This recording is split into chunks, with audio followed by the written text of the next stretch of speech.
Hi Chris here, how are you doing? And welcome to my Ulefone Power review. So this is a 5.5-inch mobile phone that has a 1080p screen, and it's powered by a MediaTek MTK 6753 chipset.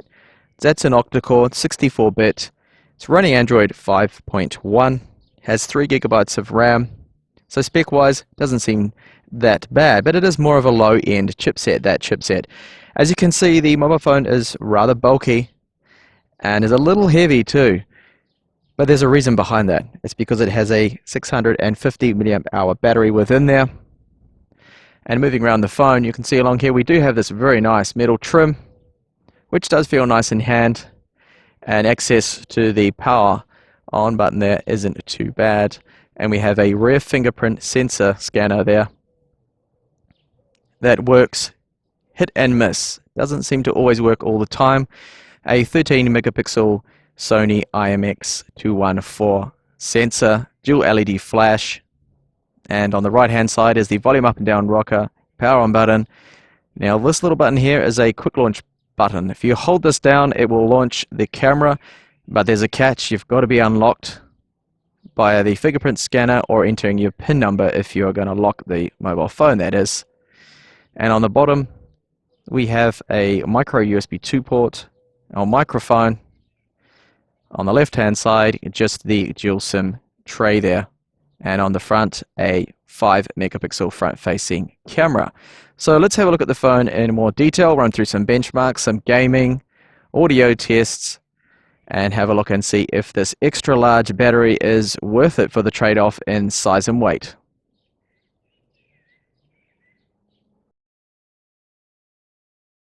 So the overall build of the phone I think is okay. We do have 2.5D glass on the front of the display.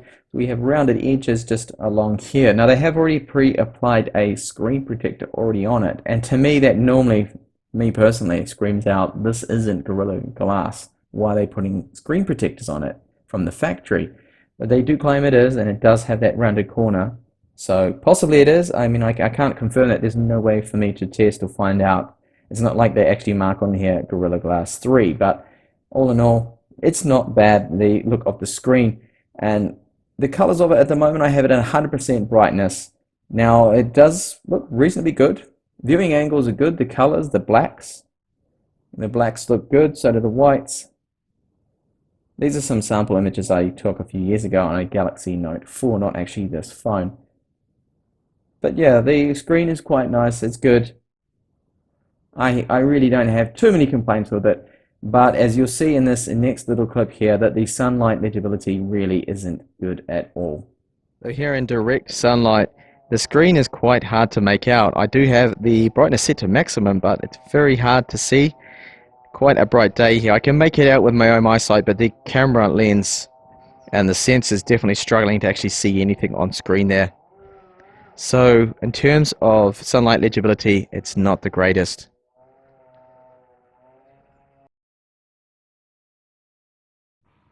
So just using a different microphone here to pick up the speakers. We're going to have a listen to the loudspeaker now and see how that performs.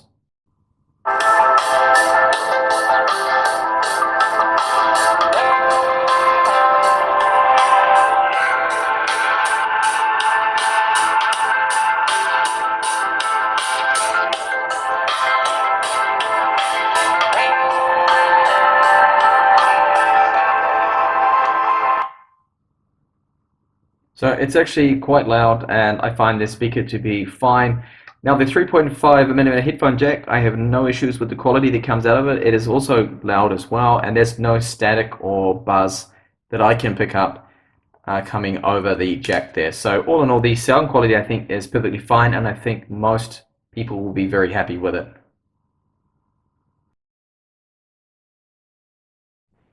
So here's a look at the launcher.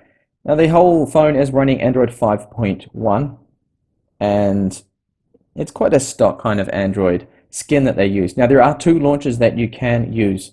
You see there that it's Android 5.1, and the patch levels from January. There is of course an update system, which I did use to get an update for the fingerprint scanner.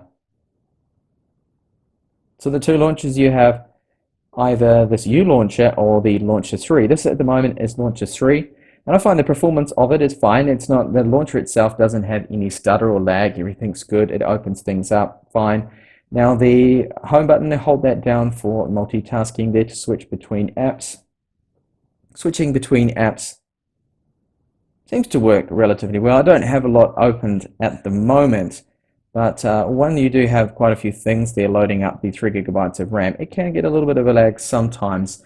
Now the chipset isn't a beast of a chipset or anything like that. It is very kind of low end. I would say more based on trying to be economical power-wise and not a super high performing one, that is.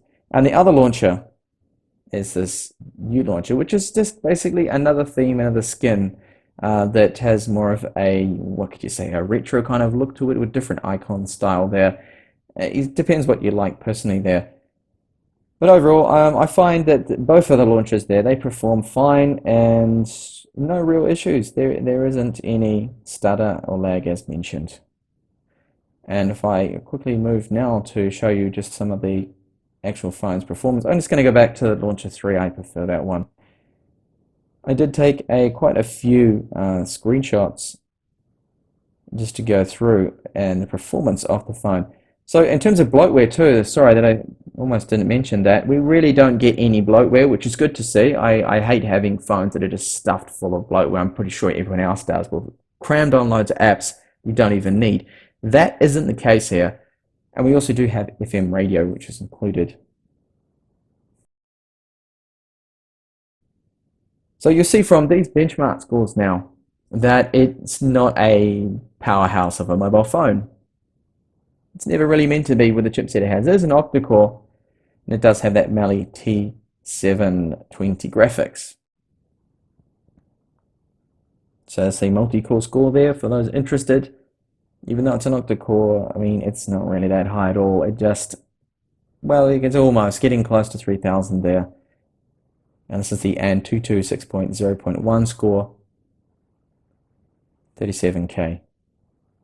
Slingshot, quite a low score there. Ice Storm Extreme. So we're not breaking any records here with these scores. And the internal storage, nothing to rave about. It does get 110 read and 59 write. It's only an eMMC. This isn't using universal format storage, file storage, sorry, UFS. That's the newer form of storage. This is still the older eMMC spec. And that is the work score for PC Mark. And CPU-Z, you can see a few more details there on the chipset. So it's the MediaTek 6753. And you can see that when it doesn't need them, it will turn off the other cores, of course, to save on battery life. A few of the sensors there. I know a lot of people like to see the sensors on board. We don't have a lot. Orientation sensor and the magnetic field sensor, as well as an accelerometer. And thermals, this was straight after doing some of those benchmarks there, the internals. It's fine, it doesn't really get that hot at all. The MediaTek chipset, especially this one, because it's only clocked to 1.3 gigahertz, I find runs quite cool. Now onto battery life. This is where the phone, I think, is, for me, a letdown, because it's only really getting about 30-40 minutes of work time and screen on time more than the Xiaomi Redmi Note 3 or the Redmi Note 3 Pro. Now those phones have a 4000 milliamp hour battery. This one, as we know, has 6050 milliamp hour battery, but it doesn't really get any better and has a less powerful chipset. So quite disappointing. A few details there on that. So the work battery life, I mean, that's almost 12 hours. That's quite good. And you can see the main consumer there of power was, of course, the screen, like any phone. And the screen on time, almost 10 hours. Not bad. That was continuous. Now, I did calibrate the display correctly to 200 nits of brightness. And there's the history I left the wireless on and I did have good cell phone signal most of the time. You can see there's a few areas just around there that didn't, but it was left in the same position. And that's just a note there for the wireless update that I got, which you can see involved the fingerprint register process optimized.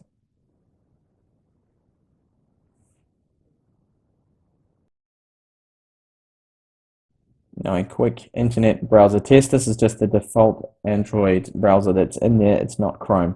So I'm going to go to techtablets.com, which isn't the lightest of websites. It does have quite a few images in there, but the website itself will adjust to a mobile device, or at least it should. And it scrolls really quick, really fast. We do have those 8 cores to help out. And really, I think the speed of it, the browsing, is really good. There's just no problems whatsoever. No stutter, no lag. I'm using wireless at the moment, by the way. And all in all, very smooth. This is super smooth. Most people that are going to be browsing with that, I think everyone's going to be quite happy with that performance.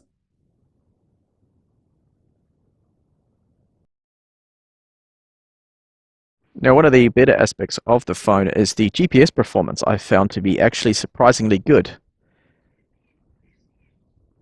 You normally get quite high signal, up even into the 40 ranges, and it doesn't take long at all to lock on.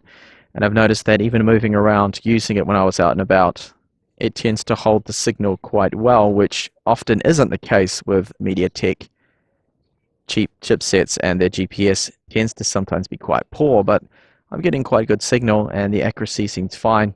But overall, no complaints when it comes to the GPS performance. Now the fingerprint scanner, which is on the rear, I do like the position of it.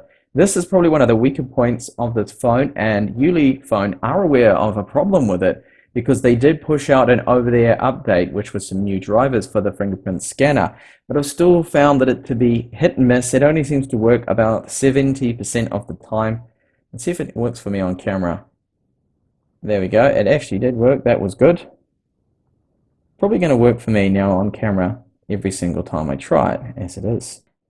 And if you have a look at the screen, once I place my finger there, it unlocks, or should unlock. But that sometimes doesn't actually work all the time as planned. You can see there, that's my 4th attempt now to unlock it. And it's not actually, there we go. I have had a lot of problems with it, but at least the update has come through. That is good now. So, seems to have improved a little bit, but it's not always working, which can be annoying at times. There have been a few times where I have actually tried about 4 times in a row and it has failed, and I've just got fed up and just used my PIN code on the screen, which isn't good. You don't want to have to do that.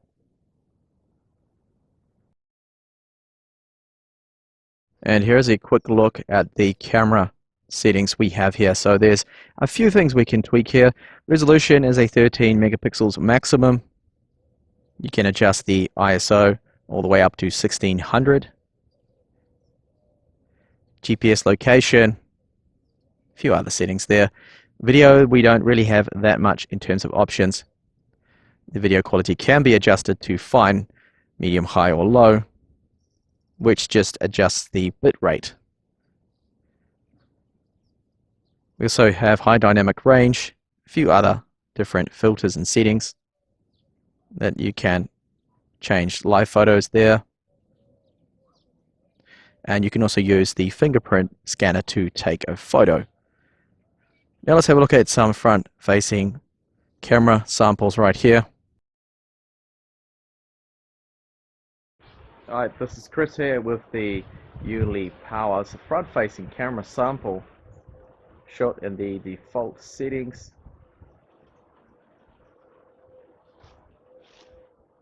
This is how it handles direct sunlight.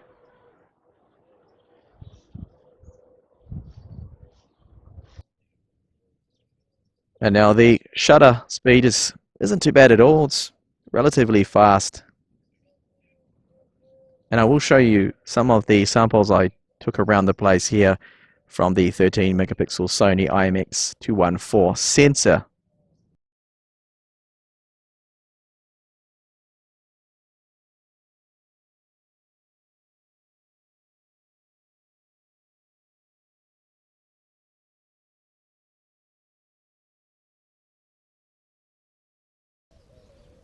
And here is a 1080p video sample. Should be 1080p.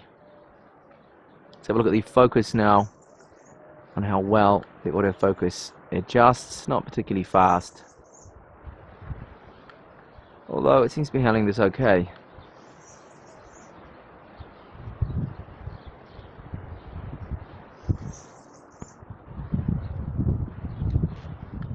Struggling a little there for lock. Now let's see how well it handles the shadier area. The exposure is quite slow there to adjust. And this is the shady area. Shady sided house.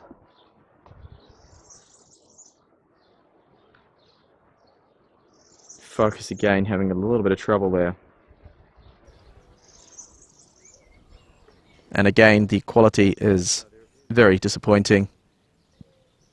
If you consider that quality compared to other mobile phones in this price range, I do think it is definitely below them.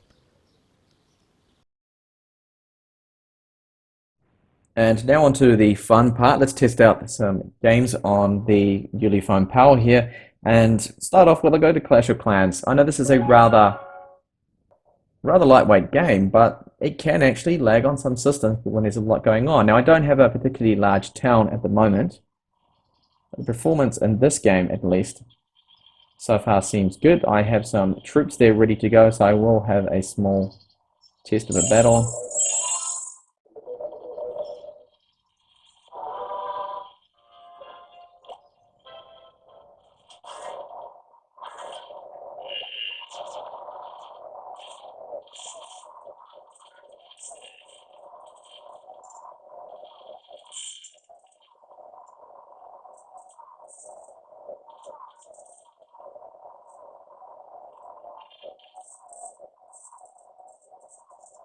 So you can see that one runs fine. There was a tiny little bit of lag there just on that battle that I just had. The title here is Ashbolt 8 Airborne. Let's have a look and see how it runs.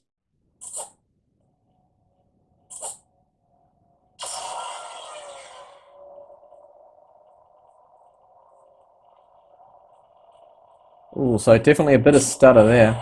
Oh, it's a bit laggy.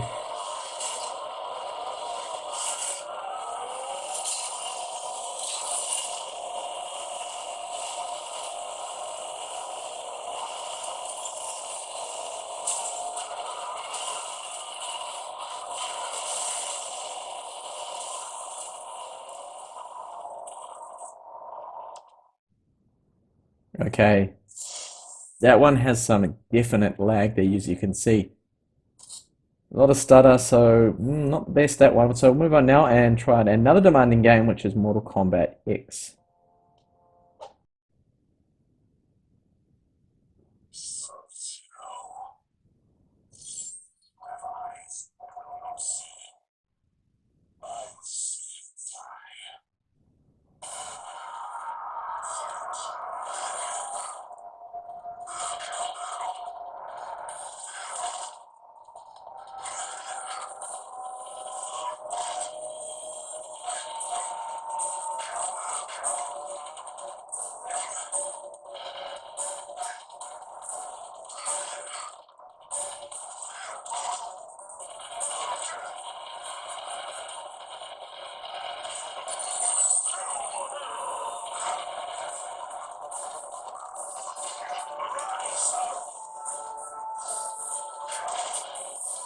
This game, there's wings.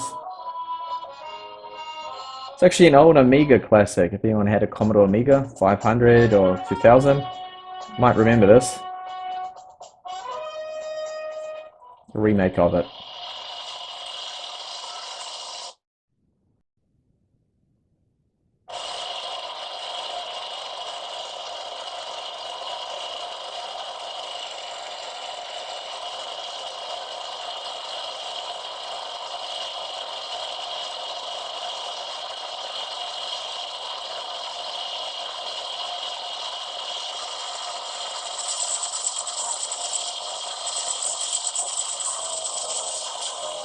And I died.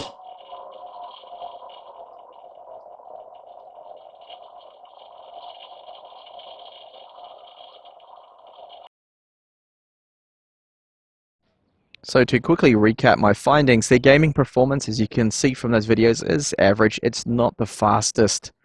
And what was really disappointing for me was the battery life. Okay, it has a very large battery in there, 6,050 milliamp hours, which is humongous. It's huge for a mobile phone. That is as big as some 8-inch or 7.9-inch tablets.